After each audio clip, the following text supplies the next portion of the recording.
नमस्कार, लाख टके की बात में आप सभी का बहुत स्वागत है। आपके साथ मैं हूं नलिनी पांडे। नमस्कार, आप सभी का बहुत स्वागत है। मैं हूं आपके साथ मैं मनदीप। लाख टके की बात में बात करेंगे ताजमहल में शाहजहां के उर्स के खिलाफ हिंदू संगठनों ने विरोध जताया। प्रदर्शन पर जहां पर मौलाना ने ऐतराज जताया तो वहीं पर संतों ने इसे सही बताया। साथ ही बात करेंगे मायावती ने आज अपना 70वां जन्मदिन पर ब्राह्मण कार्ड खेला है और 2027 में अकेले चुनाव लड़ने का ऐलान किया है। इस पर बीजेपी, एसपी, कांग्रेस ने मायावती को जवाब दिया। और इसके साथ ही बात करेंगे एसआईआर पर एफआईआर वाले अखिलेश के बयान पर पंकज चौधरी और ओपी राजभर ने पलटवार किया। साथ ही एसपी पर भ्रम फैलाने का आरोप भी लगाया। साथ ही बात होगी मकर संक्रांति के मौके पर, जहां पीएम मोदी ने गौ सेवा की, वहीं सीएम योगी ने गोरखपुर में मंदिर में खिचड़ी चढ़ाई और सनातन का संदेश भी दिया है। अब आपको खबरें दिखाते हैं विस्तार से।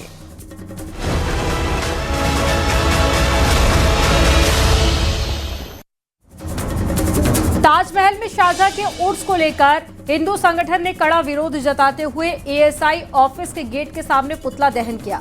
प्रदर्शन के दौरान में शंखनाद करते हुए संगठन ने इसे धर्म युद्ध की शुरुआत बताया। हिंदू संगठन ने चेतावनी दी है कि अगर उर्स नहीं रोका गया तो तेजो महालय में शिव तांडव होगा।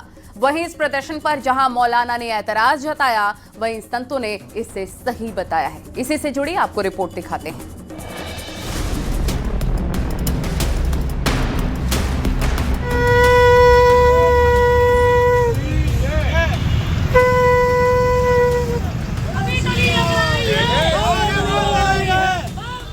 आगरा में हिंदूवादी संगठन ने ताजमहल में शाहजहां के उर्स का विरोध किया। अखिल भारत हिंदू महासभा ने एएसआई दफ्तर के गेट पर पुतला दहन किया और शाहजहां के उर्स पर रोक लगाने की मांग की। अखिल भारत हिंदू महासभा ने शंखनाद कर आंदोलन की चेतावनी भी दी। जैसे कि हमने ज्ञापन दिया था 4-5 दिन पहले, कार्रवाई करने के लिए कहा था कि उर्स को रुकवा दिया जाए। कोर्ट में केस चल रहा है हमारा और इन्हें कोर्ट का भी उल्लंघन किया है, इसलिए वो हमारा शिव मंदिर है, उसको हम लेके रहेंगे। मैं मीना दिवाकर धर्म युद्ध का ऐलान करती हूँ, किसी के कहने से मैं नहीं रोकूंगी, यानी कि जो शिव मंदिर है उसको मैं लेके रहूंगी। ताजमहल में शाहजहां के 371वें उर्स का हिंदू महासभा के विरोध करने पर मौलाना शहाबुद्दीन बरेलवी ने कड़ा ऐतराज जताया है। तो ये परंपरा जारी रहना चाहिए और ऐसी परंपराओं का विरोध बेजा है और इस तरह का विरोध करके हिंदू मुस्लिम की नफरत फैलाने वाली बात की जा रही है। इस तरह की चीजों पर प्रशासन को कदगन लगाना चाहिए और रोक लगाना चाहिए। वहीं उर्स कमेटी के अध्यक्ष का कहना है कि अगर हिंदूवादी ताजमहल में भगवा लहराना चाहते हैं तो शौक से लहराएं। भगवा लहराने के लिए एएसआई परमिशन देगी या नहीं, ये उनकी मर्जी है। लहराएं, उनकी मर्जी है। हमारे कैसे department of archaeology survey of India का मॉन्यूमेंट है। हम शाहजहां के जमाने के खादिम हैं, हम अपनी खादिमता का फर्ज निभा रहे हैं। डिपार्टमेंट जाने वो जाने, हमें कोई एतराज नहीं। उर्स के विवाद को लेकर समाजवादी पार्टी का कहना है कि बीजेपी सिर्फ नफरत की राजनीति करती है। उर्स विवाद पर संतों का कहना है कि एएसआई को सभी धर्मों के लोगों की भावनाओं का सम्मान करना चाहिए।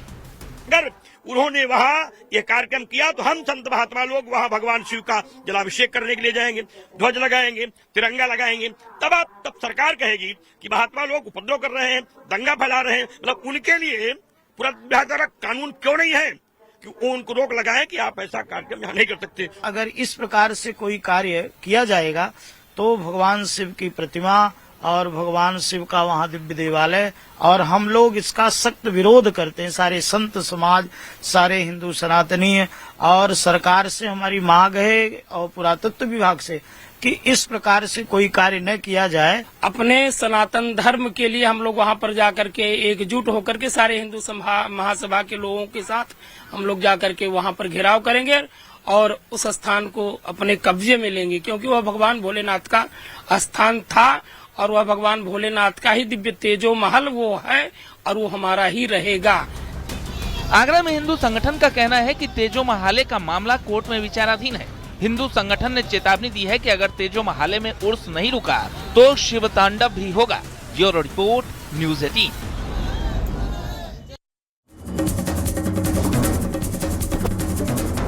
मायावती का जन्मदिन है। अपने 70वें जन्मदिन पर प्रेस कॉन्फ्रेंस उन्होंने की है और मायावती ने 2027 चुनाव को लेकर ब्राह्मण कार्ड खेला है। मायावती ने कहा बीएसपी सरकार में ब्राह्मण को पूरा सम्मान मिला, जबकि एसपी बीजेपी सरकार में ब्राह्मणों की उपेक्षा हुई।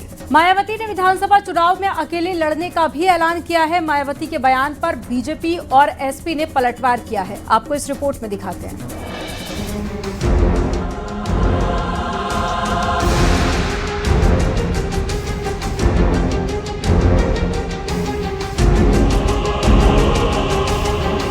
आज मायावती अपना 70वां जन्मदिन मना रही हैं। सीएम योगी आदित्यनाथ और सपा प्रमुख अखिलेश यादव ने बीएसपी सुप्रीमो मायावती को उनके जन्मदिन पर बधाई दी।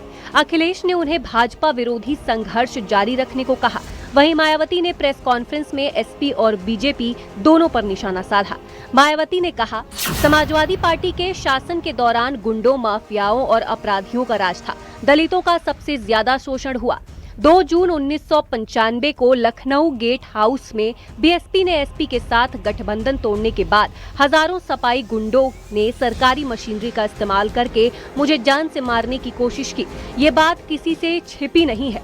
उनके शासन में सिर्फ उनके अपने समुदाय को फायदा होता है और मुसलमानों का भी शोषण होता है। उनके तथाकथित पीडीए का यही मतलब है। वहीं शिवपाल यादव ने मायावती पर पलटवार किया है। उन्होंने कहा कि मायावती का अस्तित्व खत्म हो चुका है। अब मायावती के गिनती के सांसद और विधायक बचे हैं। मायावती जी का अस्तित्व खुद ही खत्म हो गया है जी। अब देखिए, भारतीय जनता पार्टी के समय में तो मीटिंगें करते, तब मैंने बोला है कि उन्हें सम्मान नहीं मिल रहा है। तो हमने कहा है कि जितने भी ब्राह्मण हैं जिनका सम्मान नहीं हो रहा है, जिनकी उपेक्षा हो रही है, वो हमारे साथ आए, समाजवादी पार्टी में आए, उनका सम्मान होगा। लेकिन बहन जी तो कह रही है कि हम सरकार बनाने जा रहे हैं। अब आपने पिछले चुनाव अब देख लिए हैं, उनके कितने एमएलए हैं, कितने एमपी हैं। मायावती ने 2027 चुनाव को लेकर ब्राह्मण कार्ड खेल दिया है। मायावती ने कहा है कि ब्राह्मणों को अब किसी का बाटी चोखा नहीं खाना चाहिए। वैसे भी अब ब्राह्मण समाज को किसी का भी चोखा, बाटी आदि नहीं चाहिए और न ही वे किसी की धमकी से भी डरने वाले हैं, बल्कि उन्हें हर स्तर पर पूरा मान सम्मान व उचित प्रतिनिधित्व तथा रोटी रोजी के भी साधन चाहिए। साथ ही इनके ऊपर कोई भी जुर्म जाति आदि नहीं होनी चाहिए, जो ये सब इनकी चाहत अभी तक बीएसपी की सरकार में ही पूरी हुई है। मायावती के ब्राह्मण कार्ड पर बीजेपी ने निशाना साधा है। यूपी बीजेपी अध्यक्ष पंकज चौधरी ने कहा कि ब्राह्मणों को लेकर बीजेपी को बीएसपी से सर्टिफिकेट लेने की जरूरत नहीं है। 2027 में जनता फिर बीएसपी को जवाब देगी। बसपा को हमें ब्राह्मणों के प्रति प्रमाण पत्र उनसे प्राप्त करने का अवसर हमें नहीं चाहिए। वो कह रही हम सरकार बनाने जा रहे हैं और हम ब्राह्मणों को टिकट देने का काम करेंगे अकेले। अब तो उत्तर प्रदेश की जनता ही 27 में उसका जवाब देगी। मायावती ने 2027 में विधानसभा चुनाव में अकेले लड़ने का भी ऐलान किया है।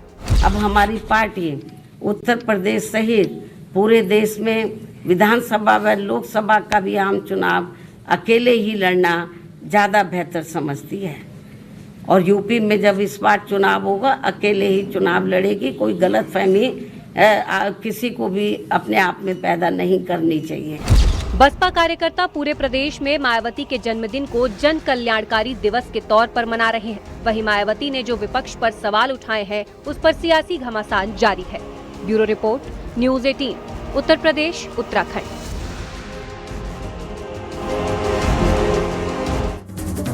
मायावती के बयान पर एसपी सांसद रामजीलाल सुमन ने कहा कि मायावती की सुविधा भोगी राजनीति नहीं चलेगी। देश में ऐसा कोई दल नहीं जिसके साथ में उन्होंने गठबंधन ना किया हो। वहीं कांग्रेस ने कहा कि मायावती के वोटर अब कांग्रेस के साथ हो चुके हैं। मायावती पर बीजेपी नेता सिद्धार्थनाथ सिंह ने भी निशाना साधा। उन्होंने कहा कि अब मायावती का जनाधार शून्य हो चुका है। जनता का भरोसा सिर्फ मोदी योगी के विकास के विजन पर है। सुश्री मायावती जी अपनी पार्टी के अध्यक्ष है, उन्हें क्या निर्णय करना है ये उनका अपना फैसला है। लेकिन जहां तक गठबंधन का सवाल है, मैं समझता हूं उनका अनुभव ठीक ही होगा, क्योंकि हिंदुस्तान में कोई राजनीतिक पार्टी ऐसी बची नहीं जिससे उन्होंने गठबंधन न किया हो। तो उनका अपना सोच है, लेकिन मैं समझता हूं कि जिस प्रकार की वो भाषा बोल रही हैं, ये कोई राजनीतिक भाषा नहीं है। पुराने अनुभव ये बताते हैं कि समय समय पर परिस्थितियों को देख करके वो गठबंधन करती रही, उन्हें क्या करना है वो जाने। तो मायावती जी भूल जाती हैं कि वो एक या दो जाति की पार्टी है और वो आज भी वहीं तक की सीमित है। भारतीय जनता पार्टी सभी की पार्टी है। वो जिस फॉर्मूले को चलाना चाहती है वो चलेगा नहीं, क्योंकि मायावती जी सबसे अच्छा जानती है कि काट की हांडी एक ही दफे चलती है, बार बार चढ़ाओगे तो फूट जाएगी। मायावती जी को इस बात को समझना होगा और 2024 के जो चुनाव परिणाम है उससे भी इस बात को समझना होगा कि राहुल गांधी जी जो लड़ाई लड़ रहे हैं वो सिर्फ अपने हित और फायदे के लिए नहीं, वो लोगों के अधिकारों को बचाने के लिए, लोगों के साथ जो अत्याचार हो रहा है इस देश के संविधान को बचाने के लिए लड़ रहे हैं और इसीलिए लोग हमको वोट कर रहे हैं। इस बात को मायावती जी को जरूर समझना होगा। आगे बढ़ते हैं। यूपी में एसआईआर को लेकर अखिलेश यादव ने सरकार पर निशाना साधा। कुछ दिन पहले उन्होंने अपने बयान में कहा था कि एसआईआर में फर्जी वोटर जोड़ने पर उन्होंने एफआईआर का ड्राफ्ट बनाकर कार्यकर्ताओं को भेजा है। इस पर मंत्री ओपी राजभर ने निशाना साधा है। वहीं यूपी बीजेपी अध्यक्ष पंकज चौधरी ने कहा कि पूरी प्रक्रिया पारदर्शी है, ऐसे में विपक्ष को भ्रम नहीं फैलाना चाहिए। आपको रिपोर्ट में दिखाते हैं।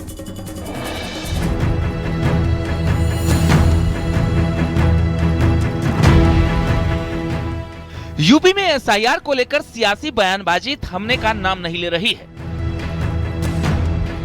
कुछ दिन पहले ही समाजवादी पार्टी के अध्यक्ष अखिलेश यादव ने बयान दिया था कि एसआईआर को लेकर उन्होंने एफआईआर का ड्राफ्ट तैयार किया है, जिसे कार्यकर्ताओं को बांटा जा रहा है। जहां गड़बड़ी लगे वो एफआईआर कर सकते हैं।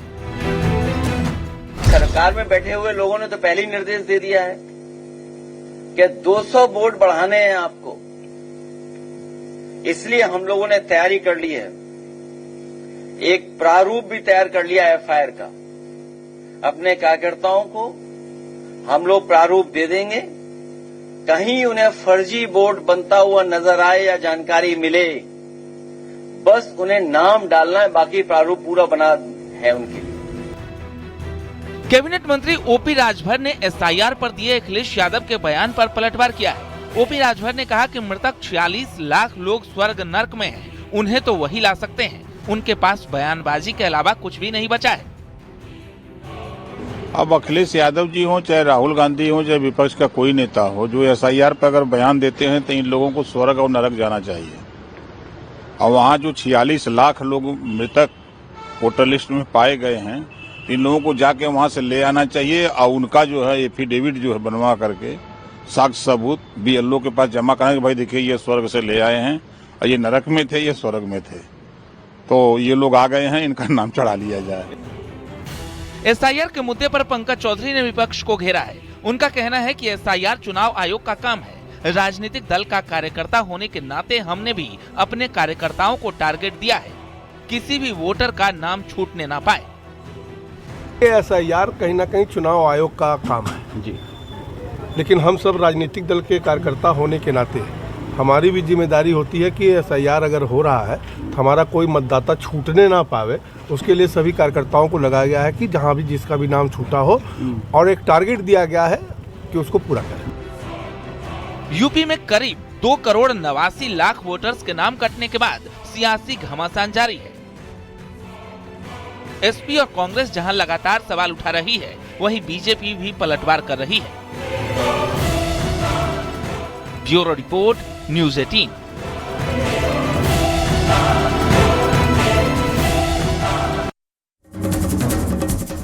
मकर संक्रांति के मौके पर प्रधानमंत्री मोदी ने अपने गौ सेवा की और प्रधानमंत्री आवास पर प्रधानमंत्री मोदी ने गायों को चारा भी खिलाया। गोरखनाथ मंदिर में सीएम योगी ने गुरु गोरक्षनाथ को विधि विधान से आस्था की पवित्र खिचड़ी चढ़ाई है और इस मौके पर बिहार, दिल्ली, नेपाल और देश के कई हिस्सों से श्रद्धालु यहां पर पहुंचे हुए थे। दिखाते हैं आपको रिपोर्ट।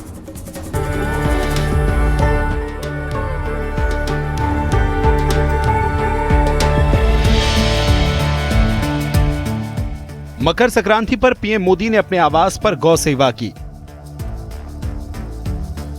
मकर संक्रांति के मौके पर प्रधानमंत्री नरेंद्र मोदी भारतीय संस्कृति और परंपराओं में रचे बसे नजर आए।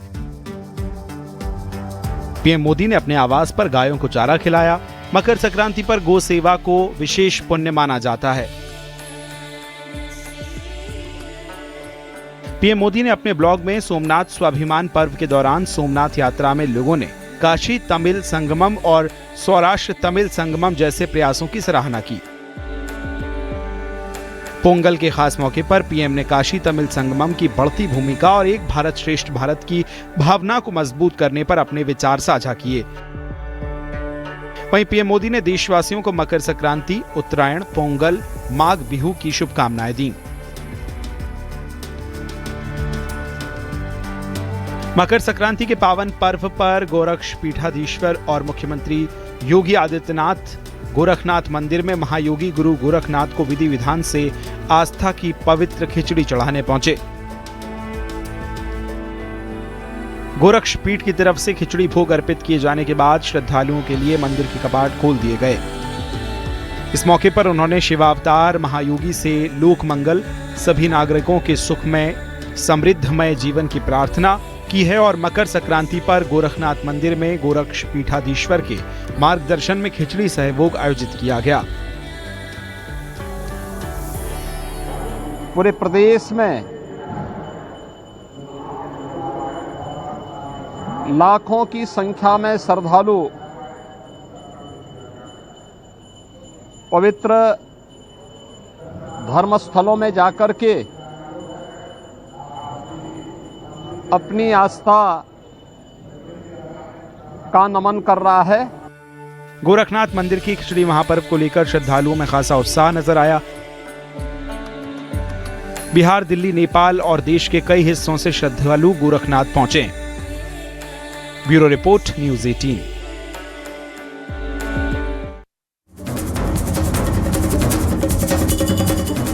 केजीएमयू लव जिहाद केस में एसटीएफ की जांच में बड़ा खुलासा हुआ है। केजीएमयू लव जिहाद केस के मुख्य आरोपी डॉक्टर रमीज और दिल्ली ब्लास्ट के आरोपी परवेज अंसारी ने एक ही मेडिकल कॉलेज से पढ़ाई की है। 2012 में एसएन मेडिकल कॉलेज से दोनों ने पढ़ाई की थी और एसटीएफ का मानना है कि इसी दौरान दोनों संपर्क में आए और बाद में ये संपर्क एक संगठित नेटवर्क में बदल गया। आपको इस रिपोर्ट में दिखाते हैं।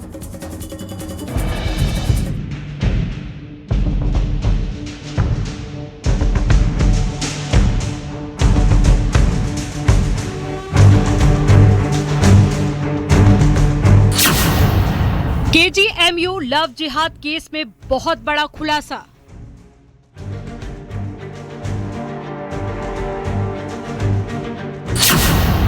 दिल्ली ब्लास्ट के आरोपी से डॉक्टर रमीज का कनेक्शन।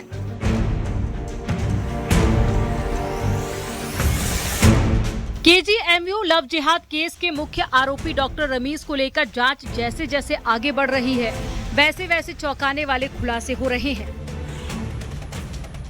एसटीएफ की जांच में बहुत बड़ा खुलासा हुआ कि केजीएमयू लव जिहाद केस के मुख्य आरोपी डॉक्टर रमीज और दिल्ली ब्लास्ट के आरोपी परवेज अंसारी ने आगरा के एसएन मेडिकल कॉलेज से पढ़ाई की थी। जिस साल डॉक्टर रमीज ने एमबीबीएस में एडमिशन लिया था, उसी साल दिल्ली ब्लास्ट का आरोपी डॉक्टर परवेज अंसारी ने कॉलेज में एमडी में दाखिला लिया था। एसटीएफ का मानना है कि इसी दौरान दोनों संपर्क में आए और बाद में ये संपर्क एक संगठित नेटवर्क में बदल गया। अब एसटीएफ जांच कर रही है कि डॉक्टर रमीज और परवेज अंसारी उस दौरान और किस किस के संपर्क में थे। डॉक्टर रमीज के संबंध आगरा के एसएन मेडिकल कॉलेज से निकलकर सामने आए हैं। डॉक्टर रमीज आगरा में एसएन मेडिकल कॉलेज का पूर्व छात्र रह चुका है। अब एसटीएफ की टीम जानकारी जुटा रही है कि आगरा में उस दौरान डॉक्टर रमीज किन किन के संपर्क में था। इतना ही नहीं, दिल्ली ब्लास्ट में शामिल परवेज अंसारी के संबंध भी एसएन मेडिकल कॉलेज से निकलकर सामने आए थे। परवेज अंसारी भी इसी कॉलेज का मेडिकल का स्टूडेंट रह चुका है। अब पुलिस जानकारी जुटा रही है कि आखिर 2012 से लेकर 2025 तक ऐसे कौन कौन से छात्र थे जो इन दोनों के संपर्क में थे। साथ ही एसटीएफ ये भी पता लगाने में जुटी हुई है कि डॉक्टर रमीज का मेडिकल कॉलेज में पढ़ाई के दौरान मुस्लिम बाहुल्य इलाकों में भी आना जाना था। अब एसटीएफ मुस्लिम इलाकों में जाकर जांच कर रही है आखिर डॉक्टर रमीज और परवेज अंसारी मुस्लिम इलाकों के किस किस के संपर्क में थे, कौन इनका दोस्त था और किस से फोन पर बात करते थे। इसके अलावा एसटीएफ की टीम आगरा के जो मुस्लिम बहुल्य इलाके हैं वहां पर भी जा रही है, क्योंकि डॉक्टर रमीज और परवेज अंसारी दोनों ही मुस्लिम इलाकों में आना जाना रहता था। तो आखिर मुस्लिम इलाकों में ये लोग किन के संपर्क में रहते थे, किन से बातचीत करते थे, कौन इनका दोस्त था, इन सभी बिंदुओं पर आगरा एसटीएफ जांच करती दिखाई दे रही है। केजीएमयू लव जिहाद केस की जांच एसटीएफ को सौंपे जाने के बाद में आगरा से लेकर लखनऊ तक गतिविधियां अचानक तेज हो गईं। इसी कड़ी में एसटीएफ ने कॉलेज प्रशासन से साल 2012 में अब तक का पूरा रिकॉर्ड उपलब्ध कराने को कहा है। एसटीएफ ने कॉलेज से जूनियर और सीनियर रेजिडेंट डॉक्टरों का पूरा ब्यौरा, हॉस्टल रिकॉर्ड सहित करीब 13 वर्षों का डेटा तलब किया है। एसटीएफ का मानना है कि डॉक्टर रमीज और डॉक्टर परवेज दोनों की पढ़ाई एसएन मेडिकल कॉलेज से जुड़ी रही है, इसलिए एसटीएफ इस रिकॉर्ड को बेहद महत्वपूर्ण मान रही है। साल 2012 से 2025 तक के जितने भी छात्र हैं, इन सभी का ब्यौरा एसटीएफ की टीम ने कॉलेज प्रशासन से मांगा है। कुल मिलाकर कह सकते हैं एक बार फिर से अवैध धर्मांतरण के अवैध सिंडिकेट का बड़ा खुलासा इस मामले में हो सकता है। फिलहाल एसटीएफ की टीम इस पूरे मामले में जांच करती दिखाई दे रही है। इन सभी बिंदुओं पर आगरा एसटीएफ जांच करती दिखाई दे रही है।